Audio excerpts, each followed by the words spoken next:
Sebelum lanjut, jangan lupa untuk subscribe channel ini. Terima kasih. Tanggal 10 yang di Art Hotel itu kan kejadian, sebenarnya itu kejadian yang paling krusial. Di situ Dhani secara sengaja by purpose ngomong lagi Ryan Pono gitu. Jadi setelah tanggal 10 itu sebenarnya itu jadi masa perenungan gue sampai akhirnya 3 hari lalu gue memutuskan untuk mau mengambil langkah hukum gitu. Jadi lumayan panjang tuh. Momen berpikirnya lumayan panjang karena yang gue pikirin kemarin itu menyangkut resiko sosial karena sesama musisi dan ini juga senior gitu ya, dan teman-teman musisi juga memberi masukan sebelum gue pribadi menjelaskan sama mereka gitu ya apa yang menjadi bahan utama pemikiran sampai akhirnya gue mau menuntut secara hukum ini. Mereka tadinya bilang jangan dulu lah gitu, kalau bisa keluarga aja atau komunitas Indonesia Timur atau NTT yang memang juga merasa tersinggung. Tapi sebenarnya ada satu statement dari keluarga yang bilang satu narasi gitu yang akhirnya bikin gue jadi tertegun dan merenung gitu. Dia bilang, Ryan, kau giliran kau punya teman-teman penyanyi itu kau bela gitu ya. Kan dari awal kan mereka tahu bahwa saya speak up maju kan itu belain teman-teman penyanyi yang diskreditkan gitu ya. Mereka tahu itu perjuangan saya speak up bicara mengenai itu. Jadi mereka giliran lu bela lu punya teman-teman, lu jago kan gitu ceritanya kalau orang yang gitu. Tapi giliran membela harkat kehormatan keluarga kok banyak pertimbangan. Disitulah saya tersentak gitu ya.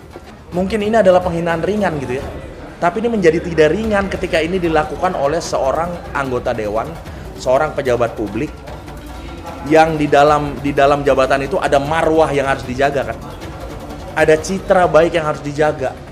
Buat saya itu yang dicoreng Ahmad Dhani.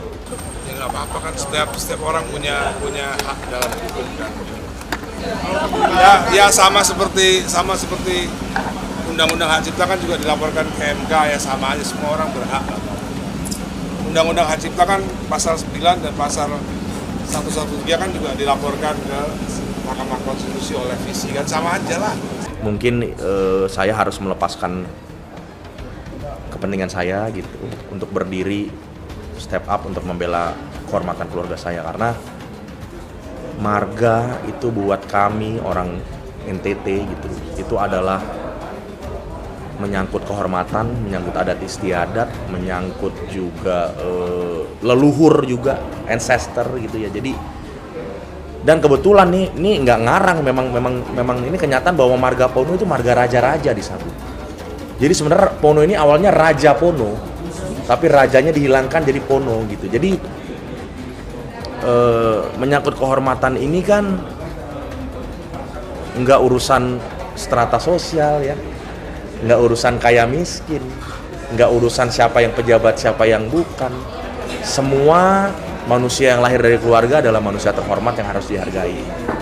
Dan biar teman-teman juga ini clear, kenapa saya mengambil keputusan ini, karena ini juga menjadi autokritik untuk Ahmad Dhani yang selama ini saya sangat yakin bahwa dia lupa kalau tadinya dia hanya Ahmad Dhani sebagai pencipta lagu, musisi, pentolan dewa.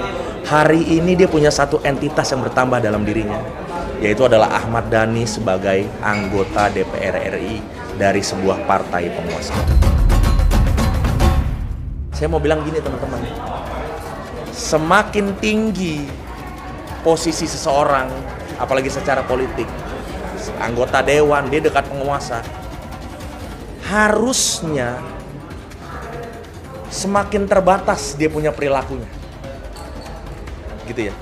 Apalagi perilaku yang langsung bersentuhan, langsung berhubungan dengan rakyatnya kan gitu. Jadi waktu diskusi selama ini saya konflik sama Mas Dhani, konflik pemikiran ya, itu konfliknya sebenarnya adalah diskusi antara rakyat dengan wakil rakyatnya gitu loh.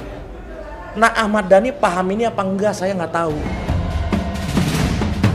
Dilaporkannya Ahmad Dhani oleh Ryan Pono yang juga seorang musisi mendapat komentar luas dari sejumlah kalangan, tidak terkecuali praktisi hukum Nicholas Kili-Kili.